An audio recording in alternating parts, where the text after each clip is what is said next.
आप पढ़ाई कर सकते हैं हमारे एप्लीकेशन के माध्यम से बिल्कुल फ्री में। तो आज ही उसे डाउनलोड करें, जिसमें आपको क्लास 6 से 10वीं तक के चैप्टर वाइज वीडियो मिलेंगे तथा साथ ही पीडीएफ नोट्स मिलेंगे। तो आज ही उसे डाउनलोड करें, लिंक दे रखी है उसकी डिस्क्रिप्शन में। देखिए आज का जो वीडियो है वो है कक्षा 7 का प्रश्नावली है आपके 11 परिमाप और क्षेत्रफल। तो इस वीडियो के अंदर हम इसका जो बेसिक है वो करेंगे। तो सबसे पहले आपको इस चैप्टर में क्या क्या पढ़ना है, तो देखो सबसे पहले हम पढ़ेंगे इसके अंदर वर्ग के बारे में पढ़ेंगे इसके अंदर। उसके बाद इसके अंदर आयत के बारे में पढ़ेंगे, ठीक है।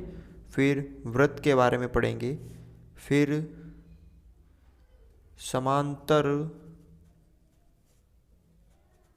चतुर्भुज के बारे में पढ़ेंगे, फिर सम चतुर्भुज के बारे में पढ़ेंगे, ठीक है। और उसके बाद हम इकाइयाँ होती है उसका रूपांतरण के बारे में पढ़ेंगे, इकाइयों का रूपांतरण, ठीक है ना, उसके बारे में हम यहाँ पे पढ़ेंगे। तो सबसे पहले हम पढ़ लेते हैं वर्ग के बारे में। वर्ग क्या होता है कि वर्ग आपको पता है कि इस तरह की जो आकृति होती है वर्ग होती है। इसकी विशेषता क्या होती है कि इसकी जो चारों भुजा है वो समान होती है, चारों भुजा समान होती है, ठीक है। और प्रत्येक जो कोण होता है, प्रत्येक कोण समकोण होता है। इसका जो प्रत्येक कोण होता है वो समकोण होता है, ठीक है। और इसके अंदर विकर्ण, कितने विकर्ण होते हैं? 2 विकर्ण होते हैं। एक विकर्ण तो हो गया आपके ये वाला और एक विकर्ण हो गया आपके ये वाला। तो इसके अंदर 2 विकर्ण होते हैं, ठीक है। विकर्ण क्या होते हैं? समान होते हैं, विकर्ण समान होते हैं, ठीक है। अब यहाँ पे देखो वर्ग का आपको क्षेत्रफल निकालना हो, क्या निकालना हो? वर्ग का क्षेत्रफल। तो इसका क्षेत्रफल निकालना हो तो वर्ग की भुजा दे रखी होगी। क्या दे रखी होगी आपको? भुजा, जिसे हम अंग्रेजी में ए से भी प्रदर्शित करते हैं। अब वर्ग का क्षेत्रफल क्या होता है? भुजा इंटू भुजा, ये वर्ग का क्षेत्रफल होता है। तो अगर आपको भुजा दे दी हो तो आपको क्षेत्रफल कैसे ज्ञात करना है? भुजा इंटू भुजा, यानी उस भुजा को 2 बार गुणा कर देना है, जिससे क्या आ जाएगा? वर्ग का क्षेत्रफल आ जाएगा। अब हमें क्या निकालना है? वर्ग का परिमाप। अब वर्ग का परिमाप क्या होता है? तो परिमाप का मतलब क्या होता है कि कोई भी अगर बंद आकृति हो उसकी सभी भुजाओं का योग क्या होता है? उस आकृति का परिमाप होता है। तो इस जो ये वर्ग है इसका परिमाप क्या हो जाएगा? इसकी चारों भुजाओं का योग। अब देखो इसमें चारों भुजा समान होती है, तो मैं 1 का निकाल के 4 से गुणा कर दूंगा तो क्या आ जाएगा? परिमाप आ जाएगा। तो इसका सूत्र आपको याद रखना है 4 इंटू भुजा, ये वर्ग के अंदर आपको याद रखना है, ठीक है। वर्ग का क्षेत्रफल है भुजा इंटू भुजा, वर्ग का परिमाप है 4 इंटू भुजा। अगर आपको वर्ग की भुजा ज्ञात करनी हो, वर्ग की भुजा, अब भुजा आप 2 तरीके से निकाल सकते हो।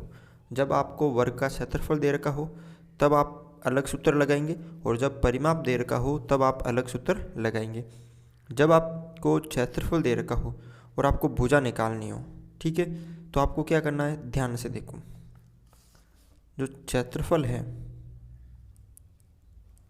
उसका क्या कर देना है? रूढ़ कर देना है, ठीक है ना। ये आप भुजा निकाल सकते हो। अगर आपको क्षेत्रफल दे रखा है तो वर्ग की भुजा निकालनी, तो उसका क्या कर देना है? अंडर रूट कर देना है, जिससे क्या आ जाएगा? वर्ग की भुजा आ जाएगी। अगर आपको परिमाप दे रखा हो और वर्ग की भुजा ज्ञात करनी हो, क्या दे रखा हो आपको? परिमाप। तो परिमाप दे रखा हो तो उसके अंदर आप क्या कर दो?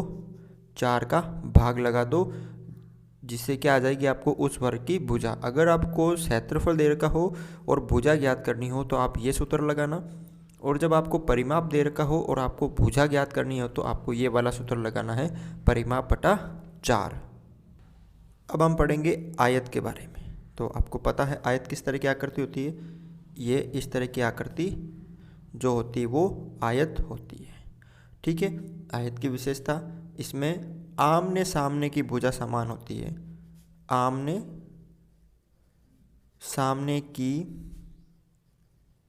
भुजा जो होती है वो समान होती है। ठीक है, यानी ये वाली भुजा और ये वाली भुजा बराबर होती है, ये वाली भुजा और ये वाली भुजा बराबर होती है। और इसका जो प्रत्येक कोण है, प्रत्येक कोण समकोण होता है। क्या होता है? समकोण, सेम वर्ग की तरह, यानी 90 डिग्री का इसके अंदर कोण होता है। और इसके अंदर जो विकर्ण हैं वो भी समान होते हैं। विकर्ण क्या होते हैं? समान होते हैं। जो दो विकर्ण होते हैं, एक विकर्ण हो गया आपके ये वाला और एक विकर्ण हो गया ये वाला, ये दोनों क्या होते हैं? लंबाई में समान होते हैं। अब यहाँ पे देखो, अगर आपको आयत का क्षेत्रफल निकालना हो, क्या निकालना हो? आयत का अगर आपको क्षेत्रफल निकालना हो तो उसका जो सूत्र होता है वो होता है लंबाई इंटू चौड़ाई। तो लंबाई ये वाली होती है, चौड़ाई ये वाली होती है। ठीक है ना?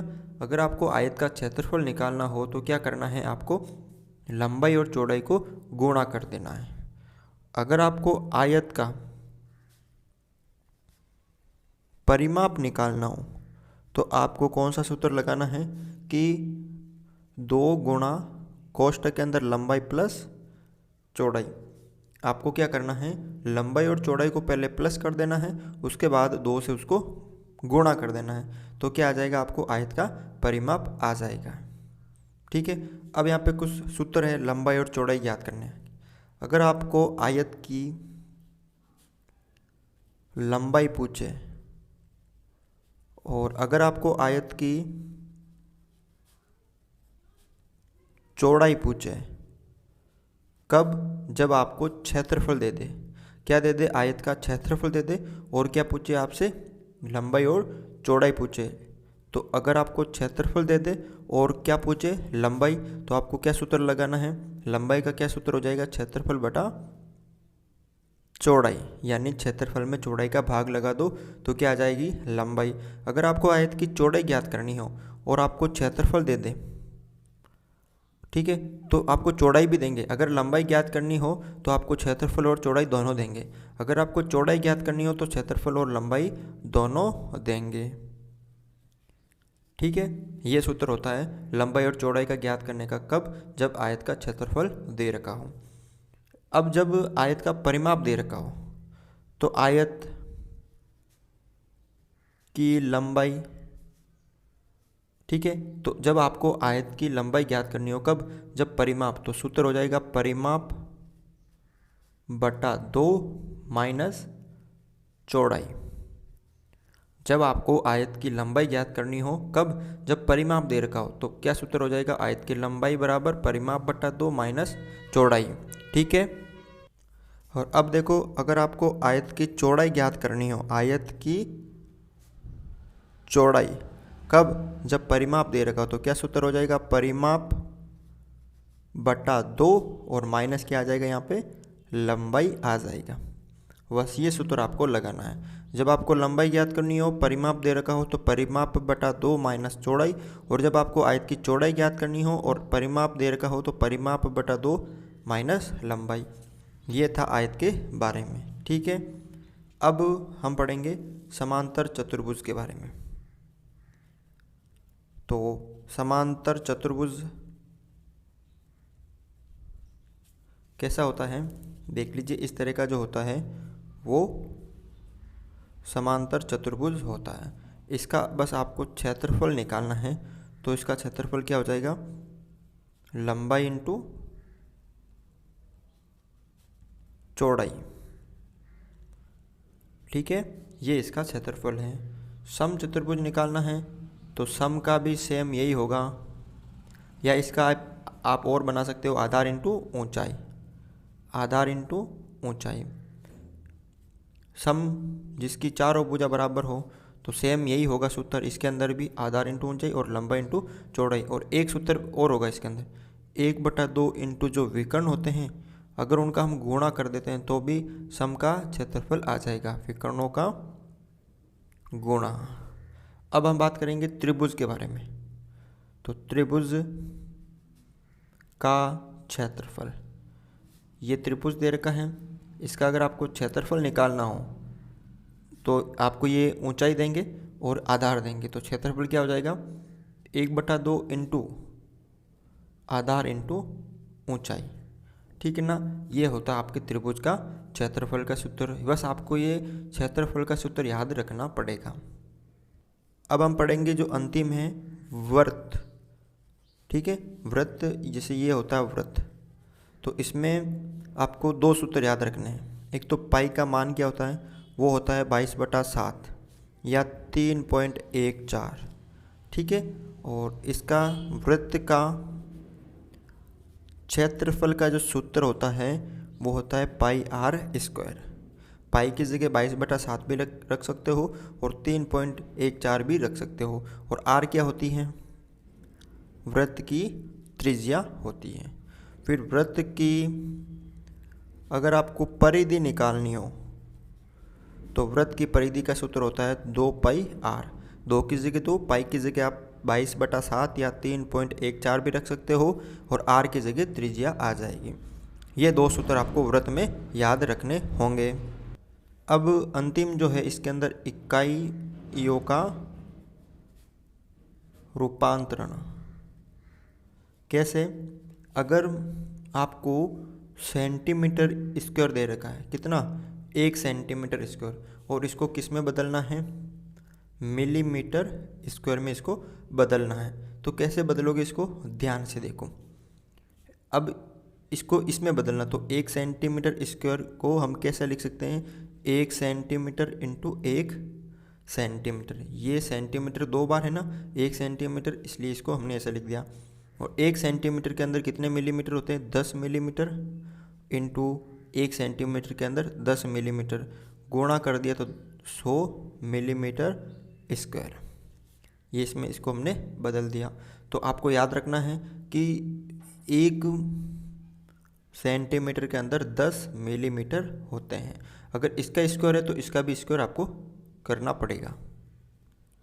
अगर 1 मीटर स्क्वायर को किस में बदलना है, सेंटीमीटर स्क्वायर में, तो 1 मीटर स्क्वायर को हम क्या लिख सकते हैं, 1 मीटर इंटू 1 मीटर, क्योंकि मीटर 2 बार है। और 1 मीटर में कितने सेंटीमीटर होते हैं, 100 सेंटीमीटर इंटू 100 सेंटीमीटर। अब 100 को 100 से गुणा कर दो तो कितने आ जाएंगे, 10,000 सेंटीमीटर स्क्वायर, ठीक है। उसके बाद 1 किलोमीटर स्क्वायर को अगर आपको मीटर में बदलना है, मीटर स्क्वायर में, तो 1 किलोमीटर स्क्वायर को हम कैसे लिख सकते हैं, 1 किलोमीटर इंटू 1 किलोमीटर। 1 किलो में कितने मीटर होते हैं, 1 किलोमीटर में 1000 मीटर होते हैं, इंटू ये 1000 मीटर। अब इसको गुणा कर दो, ये मीटर स्क्वायर। और एक बात आपको और याद रखनी है कि जो 1 हेक्टेयर होता है, 1 हेक्टेयर, उसके अंदर 10,000 मीटर स्क्वायर होता है। क्या होता है, एक जो हेक्टेयर होता है वो 10,000 मीटर स्क्वायर के बराबर होता है। तो आज के वीडियो में बस इतना ही था। अगर आपको वीडियो अच्छा लगा तो इस वीडियो को लाइक ज़रूर करें, चैनल पर नए हो तो चैनल को सब्सक्राइब ज़रूर करें।